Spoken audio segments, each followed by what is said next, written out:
जाकर अपनी औकात देखो पहले। ये शोरूम तुम्हारे जैसे लोगों के लिए नहीं है। बेटा, मेरी औकात की बात मत कर। मैं किसान हूं, हम मिट्टी से सोना उगाते हैं। बाबा, मुझे माफ कर दो, मुझसे गलती हो गई। मेरे छोटे छोटे बच्चे हैं। उस दिन शहर का मौसम बहुत अजीब था। आसमान में काले बादल छाए हुए थे, लेकिन बारिश की एक बूंद भी नहीं गिर रही थी। उमस इतनी ज्यादा थी कि सड़क पर चलने वाले लोगों का पसीना सूखने का नाम नहीं ले रहा था। इसी उमस भरी दोपहर में शहर के सबसे पॉश इलाके में बनी एक कांच की बड़ी सी इमारत के बाहर एक बूढ़ा आदमी खड़ा था। उसके कपड़े गंदे थे, धोती पर मिट्टी के दाग लगे थे और पैरों में जो जूते थे वो शायद 10 साल पुराने रहे होंगे। उसका नाम रामकिशन था। वो बार बार अपनी जेब टटोल रहा था, जैसे यह यकीन कर रहा हो कि जो वो लाया है वो सुरक्षित तो है ना। इस कांच की इमारत के अंदर दुनिया की सबसे महंगी गाड़ियां खड़ी थीं। यह रॉयल मोटर्स का शोरूम था, जहां एक गाड़ी की कीमत इतनी थी कि एक आम आदमी पूरी जिंदगी काम करके भी शायद उसका टायर भी ना खरीद पाए। रामकिशन ने एक गहरी सांस ली, अपनी पुरानी पगड़ी को ठीक किया और शोरूम के ऑटोमेटिक दरवाजे की तरफ बढ़ा। उसे नहीं पता था कि अगले 1 घंटे में उसके साथ कुछ ऐसा होने वाला है जो न सिर्फ उसकी जिंदगी बदल देगा, बल्कि इस शोरूम के अंदर खड़े हर इंसान को एक ऐसा सबक सिखाएगा जो वो मरते दम तक नहीं भूल पाएंगे। यह कहानी सिर्फ एक अपमान की नहीं है। यह कहानी है उस औकात की जो कपड़ों से नहीं बल्कि इंसान की नीयत और मेहनत से बनती है। क्या रामकिशन अपना सपना पूरा कर पाएगा या अमीरों की यह दुनिया उसे कुचल देगी? जानने के लिए दिल थाम कर बैठिए। दोस्तों, अगर आप भी मानते हैं कि इंसान की पहचान उसके कपड़ों से नहीं उसके कर्मों से होनी चाहिए, तो अभी इस चैनल को सब्सक्राइब करें और कमेंट में जय हिंद जरूर लिखें। मैं हूं आपका पीटी साहब और चलिए शुरू करते हैं आज की ये रोंगटे खड़े कर देने वाली कहानी। रामकिशन जैसे ही उस शोरूम के बड़े से कांच के दरवाजे के पास पहुंचा तो दरवाजा अपने आप खुल गया। रामकिशन एक पल के लिए चौंक गया। गांव का सीधा साधा किसान जिसे टेक्नोलॉजी की ज्यादा समझ नहीं थी, उसे लगा शायद किसी ने अंदर से दरवाजा खोला है। उसने हाथ जोड़कर हवा में ही धन्यवाद किया और अंदर कदम रखा। अंदर का माहौल बाहर की दुनिया से बिल्कुल अलग था। बाहर जहां शोर धूल और गर्मी थी, वहीं अंदर एकदम शांत माहौल था। एयर कंडीशनर की ठंडी हवा ने रामकिशन के पसीने से भीगे चेहरे को ठंडक पहुंचाई। फर्श इतना चमकदार था कि रामकिशन को उसमें अपना चेहरा दिखाई दे रहा था। उसने डरते हुए अपने कदम बढ़ाए कि कहीं उसके गंदे जूतों से यह शीशे जैसा फर्श गंदा न हो जाए। शोरूम में उस वक्त ज्यादा भीड़ नहीं थी। कुछ अमीर लोग सोफे पर बैठकर कॉफी पी रहे थे और सेल्समैन उन्हें बड़ी बड़ी गाड़ियों के फीचर समझा रहे थे।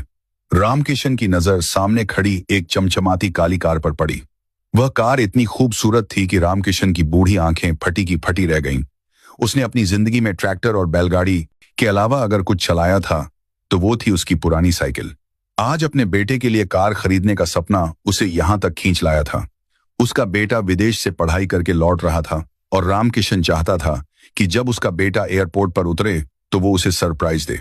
इसी सपने को पूरा करने के लिए उसने अपनी पुश्तैनी जमीन का एक बड़ा हिस्सा बेचा था। वो धीरे धीरे उस काली कार की तरफ बढ़ रहा था। उसके चलने की आवाज उस शांत शोरूम में अजीब लग रही थी। उसके जूतों से चरचर की आवाज आ रही थी। शोरूम के कोने में खड़ा शोरूम का मैनेजर विक्रम अपने फोन पर किसी से बात कर रहा था। विक्रम एक घमंडी और बदतमीज किस्म का इंसान था। उसे लगता था कि दुनिया में सब कुछ पैसा और ब्रांडेड कपड़े ही होते हैं। उसने महंगे सूट पहन रखे थे, हाथ में महंगी घड़ी थी और बालों में इतना जेल लगा था कि एक भी बाल अपनी जगह से हिल नहीं सकता था। विक्रम की नजर जैसे ही रामकिशन पर पड़ी, उसका माथा ठनक गया। उसने फोन पर बात करना बंद कर दिया और अपनी नाक सिकोड़ ली जैसे उसे कोई बदबू आ गई हो। विक्रम ने अपने पास खड़े एक जूनियर सेल्समैन, जिसका नाम रोहन था, उसे कोहनी मारी और इशारा करते हुए बोला, देख रहे हो रोहन, आजकल के गार्ड्स भी अपना काम ठीक से नहीं करते। कैसे कैसे भिखारियों को अंदर आने देते हैं। ये शोरूम है या कोई धर्मशाला? रोहन एक नया लड़का था। उसके दिल में अभी का दुनियादारी की चालाकी नहीं आई थी। उसने विक्रम को टोकते हुए कहा, सर, हो सकता है वो किसी काम से आए हो, हमें पहले पूछ लेना चाहिए। विक्रम हंसा, एक ऐसी हंसी जिसमें जहर था। उसने कहा, काम से? अरे उसकी शक्ल देख, उसके कपड़े देख। जिसके पैरों में ढंग का जूता नहीं है वो यहाँ क्या काम से आएगा? शायद भीख मांगने आया होगा या फिर एसी की हवा खाने।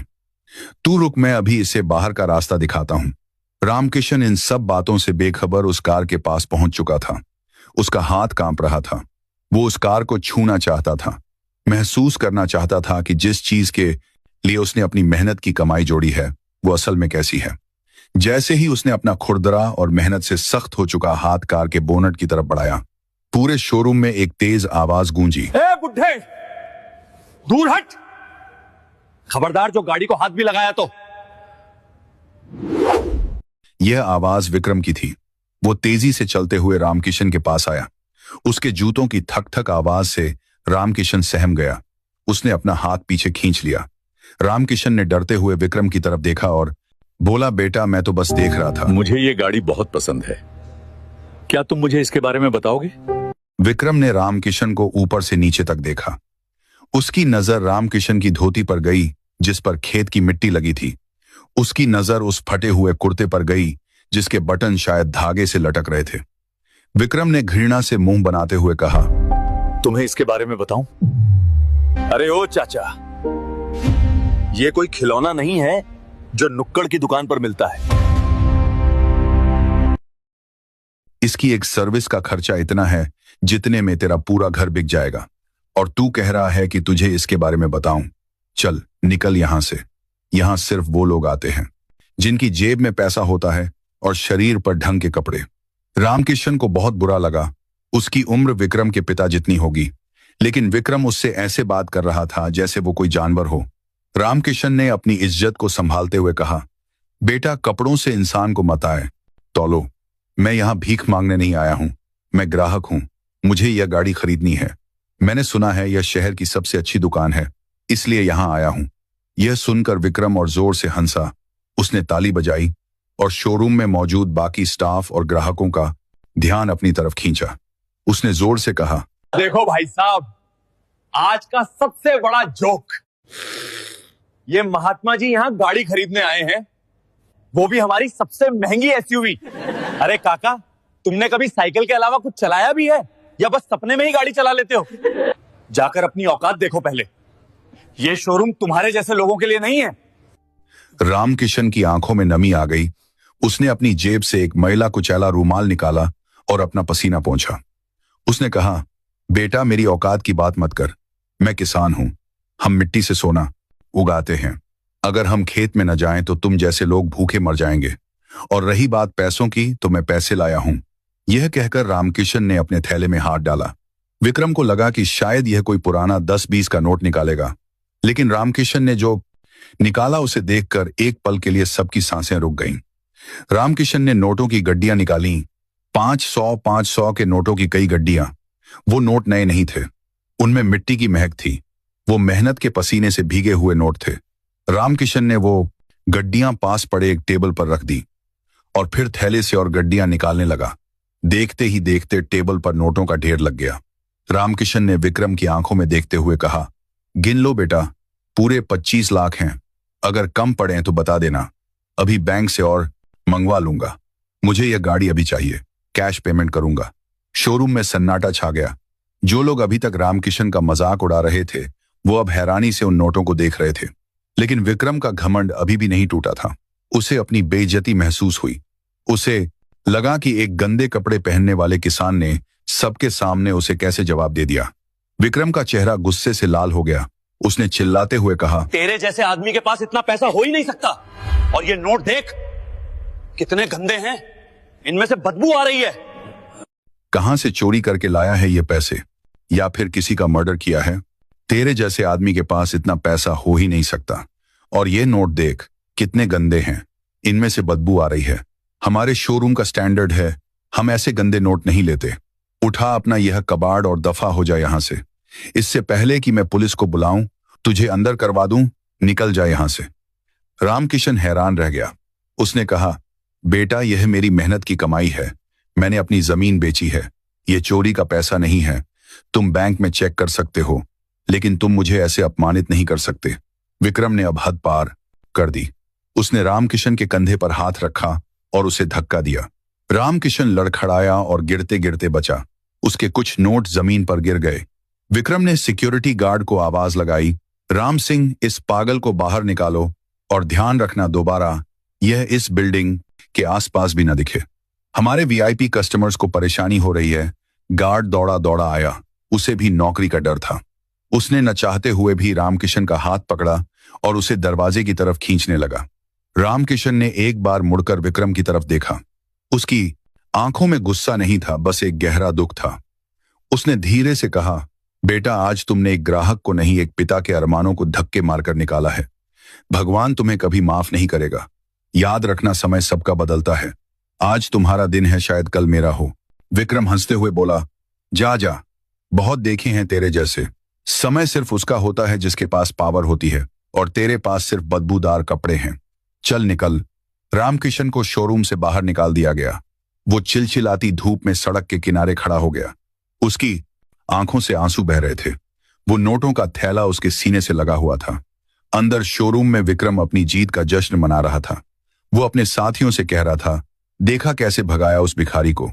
साला यहां आकर रौब झाड़ रहा था, पैसे दिखाकर सोचता है कि हम झुका जाएंगे। अरे रॉयल मोटर्स का स्टैंडर्ड है, हम किसी ऐरे गैरे को गाड़ी नहीं बेचते। रोहन चुपचाप एक कोने में खड़ा था। उसे बहुत बुरा लग रहा था, लेकिन वो मैनेजर के खिलाफ बोलने की हिम्मत नहीं जुटा पाया। आधा घंटा बीत गया। विक्रम अब अपनी केबिन में बैठकर लंच कर रहा था। तभी बाहर से सायरन की आवाज सुनाई दी। पहले एक गाड़ी की, फिर दूसरी और फिर कई गाड़ियों के सायरन एक साथ बजने लगे।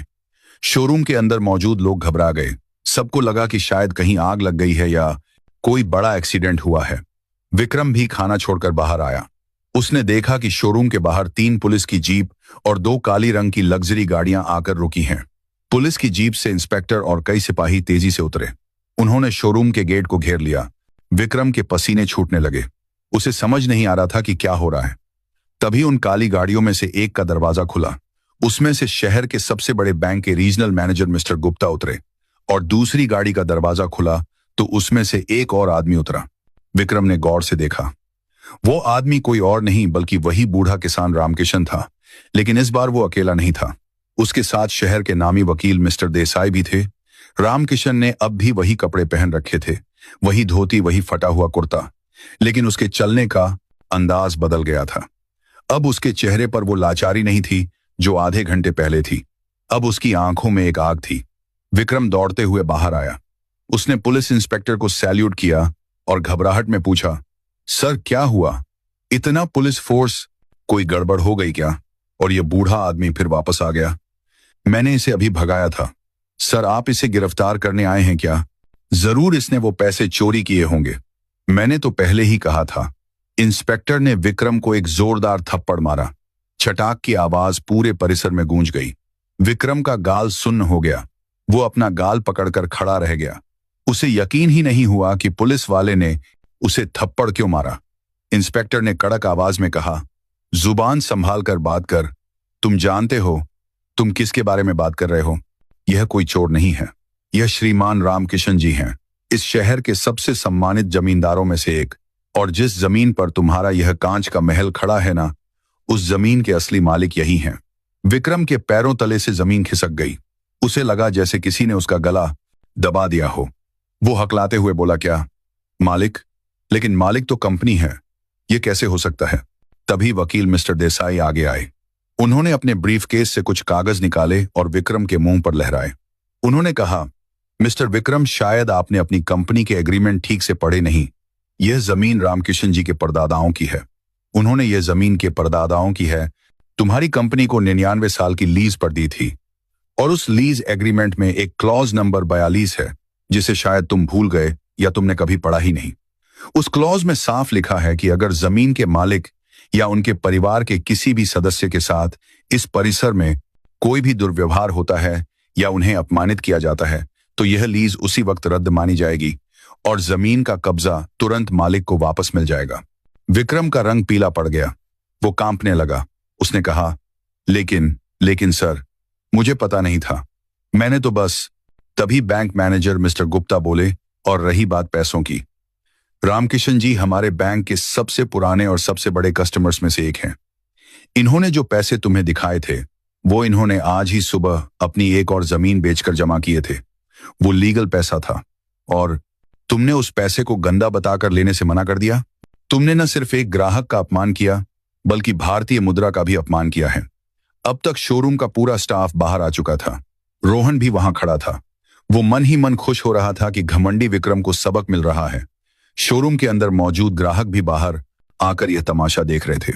रामकिशन धीरे धीरे चलकर विक्रम के पास आए। विक्रम अब नजरें नहीं मिला पा रहा था।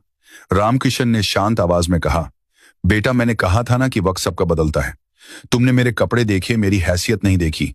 तुमने मेरे कपड़े देखे, जूतों पर लगी मिट्टी देखी, लेकिन उस मिट्टी की ताकत नहीं देखी।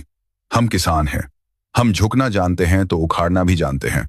मैं तो बस खुशी खुशी अपने बेटे के लिए गाड़ी लेने आया था। अगर तुम प्यार से बात करते तो शायद मैं तुम्हें दुआएं देता, लेकिन तुमने मेरे आत्मसम्मान को चोट पहुंचाई। तभी वहां एक और बड़ी गाड़ी आकर रुकी। उस गाड़ी से रॉयल मोटर्स के इंडिया हेड मिस्टर खन्ना उतरे। उन्हें जैसे ही इस घटना का पता चला, वो तुरंत वहां आ गए थे। वो सीधे रामकिशन के पास गए और उनके पैर छू लिए। मिस्टर खन्ना ने हाथ जोड़कर कहा, बाबा जी, हमें माफ कर दीजिए। इस बेवकूफ मैनेजर की गलती की सजा पूरी कंपनी को मत दीजिए। हमारा करोड़ों का नुकसान हो जाएगा। यह शोरूम शहर में हमारी इज्जत है। हम इस मैनेजर को अभी नौकरी से निकालते हैं। विक्रम यह सुनकर रोने लगा। वो रामकिशन के पैरों में गिर गया। बाबा, मुझे माफ कर दो, मुझसे गलती हो गई। मेरे छोटे छोटे बच्चे हैं। मेरी नौकरी मत छीनिए, मैं बर्बाद हो जाऊंगा। मैंने घमंड में आकर बहुत बड़ी गलती कर दी। रामकिशन ने विक्रम को देखा। वो बूढ़ा किसान जिसका दिल मोम जैसा था। उसने विक्रम को अपने पैरों से हटाया नहीं, बल्कि उसने झुककर विक्रम के कंधे पर हाथ रखा। रामकिशन ने कहा, उठो बेटा। इंसान गलती करता है, लेकिन उसे सुधारना भी आना चाहिए। मैं नहीं चाहता कि तुम्हारे बच्चे भूखे मरे। तुम्हारी नौकरी नहीं लूंगा, लेकिन एक शर्त है। विक्रम ने रोते हुए कहा, आप जो कहेंगे मैं करूंगा, बस मुझे माफ कर दीजिए। रामकिशन ने कहा, तुम्हें अपनी सोच बदलनी होगी। आज के बाद इस शोरूम में कोई भी आए, चाहे वो सूट बूट में हो या फटे कपड़ों में, चाहे वो पैदल आए या साइकिल पर, तुम सबके साथ एक जैसा व्यवहार करोगे, सबको इज्जत दोगे। और हां, वो कोने में जो लड़का खड़ा है, रोहन, उसे मैंने देखा था। वो मुझे पानी पिलाना चाहता था, लेकिन तुमने उसे रोक दिया। उसमें इंसानियत है, उसे आज ही प्रमोट करो। मिस्टर खन्ना ने तुरंत कहा, जी बाबा जी, अभी इसी वक्त रोहन आज से इस शोरूम का नया फ्लोर मैनेजर होगा और विक्रम इसके अंडर काम करेगा, ताकि यह सीख सके कि ग्राहकों से कैसे बात की जाती है। और सर, वो गाड़ी जो आपको पसंद थी, वो कंपनी की तरफ से आपको एक छोटा सा तोहफा है। प्लीज इसे स्वीकार करें। रामकिशन मुस्कुराया। उसने कहा, नहीं बेटा, मुफ्त की चीज मुझे नहीं पचती। किसान हूं, मेहनत का खाता हूं। मैं पूरे पैसे देकर ही गाड़ी लूंगा, लेकिन हां, अब मैं तुम्हारे हाथ से चाबी नहीं लूंगा। रामकिशन ने रोहन को बुलाया। रोहन की आंखों में आंसू थे। रामकिशन ने उसे पैसे का थैला पकड़ाया और कहा, बेटा, तुम मेरी गाड़ी की बिलिंग करो। तुम्हारे हाथ से गाड़ी लूंगा तो मुझे खुशी होगी। उस दिन रॉयल मोटर्स के शोरूम में जो हुआ वो इतिहास बन गया। विक्रम का घमंड चकनाचूर हो गया था, लेकिन उसे इंसानियत का एक बहुत बड़ा पाठ मिल गया था। रोहन की अच्छाई की जीत हुई थी और रामकिशन, वो बूढ़ा किसान, अपनी नई चमचमाती कार में बैठकर शान से अपने घर की तरफ रवाना हुआ। पीछे छोड़ गया एक ऐसा सबक जो वहां मौजूद हर शख्स के दिल में छप गया था। शाम को जब रामकिशन घर पहुंचा तो उसका बेटा आ चुका था। बेटे ने जब अपने पिता को इतनी महंगी गाड़ी में आते देखा तो वो दौड़कर उनके गले लग गया।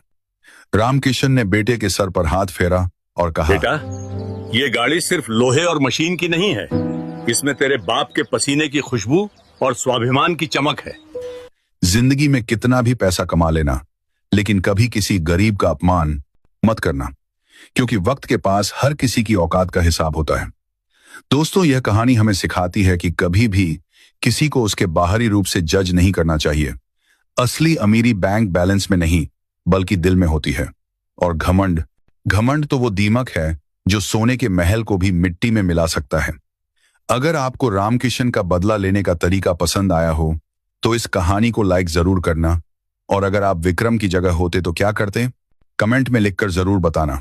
मैं आपका पीटी साहब फिर मिलूंगा एक नई और धमाकेदार कहानी के साथ। तब तक के लिए अपनी और अपनों की इज्जत करना सीखो। जय हिंद,